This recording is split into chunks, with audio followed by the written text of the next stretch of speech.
എല്ലാവർക്കും പുതിയൊരു വീഡിയോയിലോട്ട് സ്വാഗതം. അപ്പോൾ നമുക്ക് പെട്ടെന്നൊരു ഡ്രസ്സ്, അതായത് ഒരു സ്കേർട്ടൊക്കെ സ്റ്റിച്ച് ചെയ്യുക എങ്ങനെയാണെന്ന് നോക്കിയാലോ. അപ്പോൾ അതിനായിട്ട് നമ്മളിതാ ഒരു ക്ലോത്ത് എടുത്തിട്ടുണ്ട് കേട്ടോ. അപ്പോൾ ഇത് എൻ്റെ സ്കേർട്ട് സ്റ്റിച്ച് ചെയ്തതിന് ശേഷം ബാക്കിയുള്ളതാണ്. അപ്പോൾ നല്ലൊരു ഈസി ഐഡിയ ആണ്. അപ്പോൾ അതുകൊണ്ടാണ് വീഡിയോ ആയിട്ട് ചെയ്യുന്നത് കേട്ടോ. അപ്പോൾ നമ്മൾ സ്കേർട്ട് എടുക്കുക, സ്കേർട്ടിനുള്ള തുണി എടുക്കുക. നീളം വേണ്ടത് നമ്മളുടെ നീളം എത്രയാണോ അതാണ് കേട്ടോ വേണ്ടത്.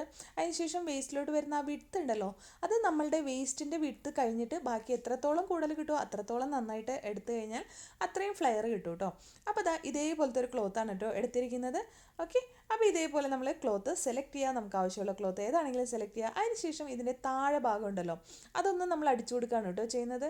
അപ്പോൾ ഞാൻ ഓൾറെഡി ഇത് ചെയ്ത് വെച്ചിട്ടുള്ളതാണ്. അതായത് ഇതിൻ്റെ താഴത്ത് നമ്മൾ സ്റ്റിച്ച് ചെയ്തെടുത്തിട്ടുണ്ട്. ഇതാക്കണ്ടോ, ഇതേപോലത്തെ നമ്മൾ ഇൻ്റർലോക്കാണ് ചെയ്തെടുത്തിട്ടുള്ളത് കേട്ടോ. ഇൻ്റർലോക്ക്, ഓവർലോക്ക് അല്ലെങ്കിൽ സാധാരണ പോലെ ജസ്റ്റ് ഇങ്ങനെ മടക്കി അടിക്കുമല്ലോ, അപ്പോൾ അതുപോലെ ചെയ്തെടുത്താലും മതി കേട്ടോ.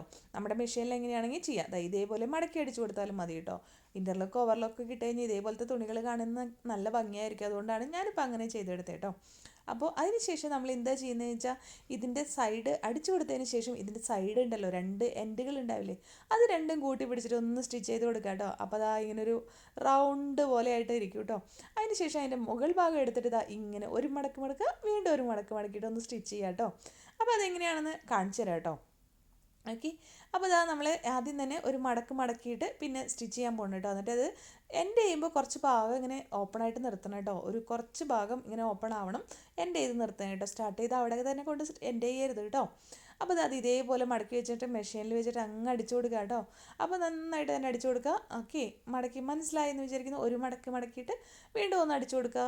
ഓക്കെ, അപ്പോൾ ഇവിടെ അഴിച്ചിട്ടുണ്ട്. ഇനി ഈ ഒരു ഹോള് നമ്മളിങ്ങനെ ഇട്ടിട്ടുണ്ട് കേട്ടോ. അപ്പോൾ ഇതെന്തിനാണെന്നല്ലേ, അതിനായിട്ട് നമ്മൾ എലാസ്റ്റിക്കാണ് എടുത്തിരിക്കുന്നത്.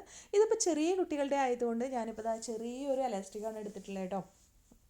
ഓക്കെ, നമ്മൾ വലിയവർക്കാണെങ്കിൽ കുറച്ച് വീതിയുള്ള എലാസ്റ്റിക് എടുക്കാം, ഇല്ലെങ്കിൽ വള്ളിയിട്ട് കൊടുത്താലും മതി കേട്ടോ. എലാസ്റ്റിക് ഒന്നും ഇല്ലെങ്കിൽ നമ്മൾ ചുരിദാറിനൊക്കെ ഇടുന്ന വള്ളിയില്ലേ, അതങ്ങിട്ട് കെട്ടിക്കൊടുത്താലും നമുക്ക് ഈ ഒരു ഫ്ലെയർ തന്നെ കിട്ടും കേട്ടോ.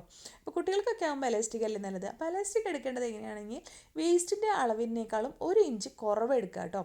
ഇനിയിപ്പോൾ നിങ്ങളുടെ കയ്യിൽ ടേപ്പൊന്നും ഇല്ല എന്നുണ്ടെങ്കിൽ ജസ്റ്റ് ആ എലാസ്റ്റിക് ഒന്ന് വലിച്ചു പിടിച്ചിട്ട് ആ കുട്ടിയുടെ വേസ്റ്റിലൊന്നിങ്ങനെ നോക്കിയാൽ മതി. അപ്പോൾ ഒരു ലെങ്ത്ത് കിട്ടും കേട്ടോ.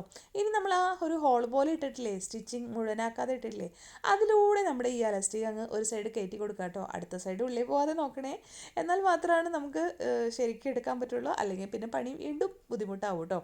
അപ്പോൾ ഒരു എൻഡ് നമ്മൾ നന്നായിട്ട് തന്നെ ഹോൾഡ് ചെയ്യണം കേട്ടോ. അപ്പോൾ ഇങ്ങനെ കുഞ്ഞ് എലാസ്റ്റിക് ആയതുകൊണ്ട് തന്നെ ജസ്റ്റ് ഫിംഗർമൊന്നും ആക്കിയിട്ട് ട്വിസ്റ്റ് ചെയ്ത് പിടിച്ചതിന് ശേഷം ഇപ്പുറത്തോടെ ഈ ഒരു എലാസ്റ്റിക് എടുക്കുകയാണ് കണ്ടോ. ഇതേപോലെ നമ്മൾ സേഫ്റ്റി പിൻ ഇട്ടിട്ട് എടുത്തു. ഇതെല്ലാവർക്കും അറിയായിരിക്കുമല്ലോ എങ്ങനെയാണ് ചെയ്യേണ്ടതെന്നുള്ളത്. അതിനുശേഷം എന്താ ചെയ്യേണ്ടതെന്ന് വെച്ചാൽ ഈ എലാസ്റ്റിക് ഒന്ന് കൂട്ടി കെട്ടി കൊടുക്കുകയാണ് കേട്ടോ. അപ്പോൾ കട്ടിയില്ലാത്ത എലാസ്റ്റിക് ആയതുകൊണ്ട് തന്നെ കെട്ടി കൊടുത്താൽ മതി, കുഴപ്പമൊന്നുമില്ല, നന്നായിട്ട് തന്നെ ഇരുന്നോളും. ഇനിയിപ്പോൾ നമ്മുടെ കയ്യിൽ എലാസ്റ്റിക് കട്ടിയുള്ളതാണെങ്കിൽ ഒന്ന് സ്റ്റിച്ച് ചെയ്ത് കൊടുക്കുന്നതായിരിക്കും നല്ലത് കേട്ടോ. കെട്ടിക്കൊടുത്താൽ അത്രത്തോളം നിൽക്കണമെന്ന് ഇല്ല. അപ്പോൾ ഇതേപോലത്തെയൊക്കെ ആണെങ്കിൽ നമുക്ക് നിന്നോളൂ കേട്ടോ, കുഴപ്പമൊന്നുമില്ല. അപ്പോൾ നന്നായിട്ട് വലിച്ച് മുറുക്കി കെട്ടിക്കൊടുക്കണം, ഊരിപ്പോരരുതല്ലോ. അപ്പോൾ അതുകൊണ്ട് കേട്ടോ. എന്നിട്ട് ഈ കെട്ടുകൾ നമ്മൾ ഉള്ളിലോട്ട് ആക്കി കൊടുക്കാം. ആക്കി കൊടുത്തതിന് ശേഷം നമ്മൾ ആ ഒരു ഓപ്പണായിട്ട് നിൽക്കുന്ന ആ ഭാഗം ഉണ്ടല്ലോ, ആ ഭാഗം ഒന്ന് സ്റ്റിച്ച് ചെയ്ത് കൊടുക്കുക കേട്ടോ. നമ്മൾ നേരത്തെ ചെയ്ത അതേപോലെ തന്നെ ചെയ്ത് കൊടുത്താൽ മതി. ജസ്റ്റ് ഇവിടെ ഇങ്ങനെ സ്റ്റിച്ച് ചെയ്ത് കൊടുക്കുക.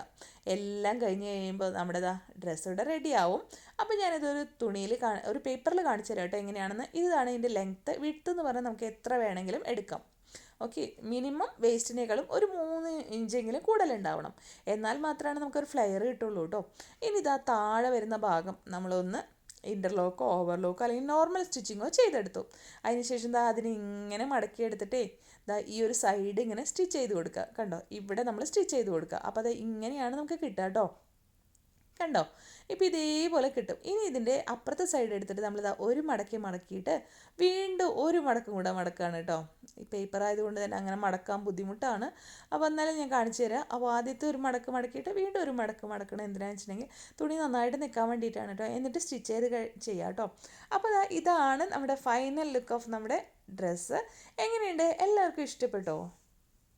ഇഷ്ടപ്പെട്ടെങ്കിൽ ഒന്ന് കമൻറ്റിൽ പറയണം.